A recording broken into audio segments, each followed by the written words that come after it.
110-94，廣東隊喺呢個賽季第4次喺我身後呢個球館比賽，終於攞到一場勝利。雙方翻到去同一起跑線啊，半決賽大比分1-1，但係我哋仲有連續2個主場，亦即係話我哋喺客場攞到嘅呢一場勝利，我哋重新將主場優勢搶咗翻嚟。OK， 先講呢場比賽先。呢場比賽，杜鋒好大膽，雖然話周琦復出，但係喺過去常規賽或者講緊之前4分一決賽都有好多出場時間同埋佔大量嘅球權嘅和達斯喺呢一場比賽1分鐘都冇上。杜鋒喺呢一場好關鍵嘅半決賽當中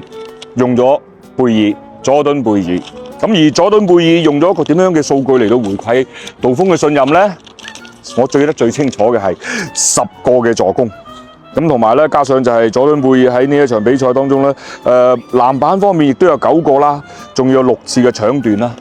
所以話佐敦貝爾係好好咁樣頂替咗二飛，仲係因傷未缺陣嘅一個嘅工作喺上邊。而另外咧，周琦喺呢場比賽復出啦。雖然話周琦嘅得分得12分，但係佢有18個籃板，同埋周琦嘅護框嘅成功次數一定係好高嘅。因為喺周琦喺度嘅時候，廣東隊基本上係將個籃板咧，佢優勢係控制住嘅。全場比賽打完，廣東隊比對方多11個籃板，助攻方面咧，比對方係多4個，23-19。而喺失誤次數方面，廣東隊有19次，反而遼寧隊喺呢一場比賽有26次嘅失誤。當然啦，呢場比賽我哋仲有講胡明軒好硬淨嘅上籃搏到2+1，同埋係一個好關鍵嘅止血3分。徐傑師傅雖然話面對住張鎮麟用同款嘅表情包係俾球證吹咗 T， 但係傑師傅非常嘅霸氣，面對住全場俾佢好似巨星般咁樣嘅呢個熱情嘅問候嘅時候，傑師傅絲毫冇怯場，仲要係攞到全隊最高嘅26分，6投3中嘅3分球命中率，係幫助球隊攞咗個勝利。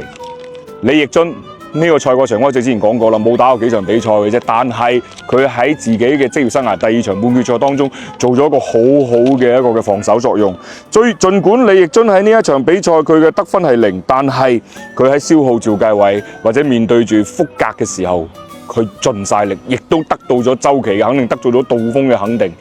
張浩嘉上一場因為犯規嘅困擾，搞到自己得翻6分零鐘嘅上場時間，亦都係冇任何嘅數據。但係今日張浩嘉可以復出嘅時候，唔單止好好咁控制咗自己嘅動作，冇控制自己嘅犯規次數，仲攞到15分、4個籃板、3次嘅助攻。而喺佢嘅防守之下，上一場係威係勢嘅張鎮麟，今日喺前3節其實得分都好少嘅啫。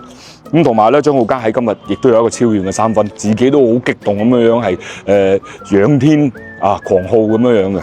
其實真係呢場比賽，如果話廣東隊喺上一場比賽嘅第3節將所有應該要做得啱嘅地方全部做錯晒嘅話，咁廣東隊喺呢一場第2場比賽將所有應該做嘅嘢做得非常之好，甚至乎咧亦都係維持全場嘅。上一場我記得喺第3節咧有一個叫遼三風嘅詞條出現咗，咁我覺得廣東隊喺今日唔應該叫粵三風，應該叫粵區風。我哋將佢哋嘅氣勢喺第3節打咗落去，同埋當遼寧隊發起反撲嘅時候，連續2次將個分差追到13分嘅時候，總有球員出現。呢個時候其實當然贏波一切都好講嘅，但係我哋當然亦都要從呢場比賽當中咧總結一啲嘅問題出嚟。不過能夠可以喺呢個遼寧瀋陽嘅呢個客場咁艱難攞一場比賽翻去，我哋希望可以翻到自己2個主場好好地咁樣去打完佢。今期福本係咁先啦，下期再見，拜拜。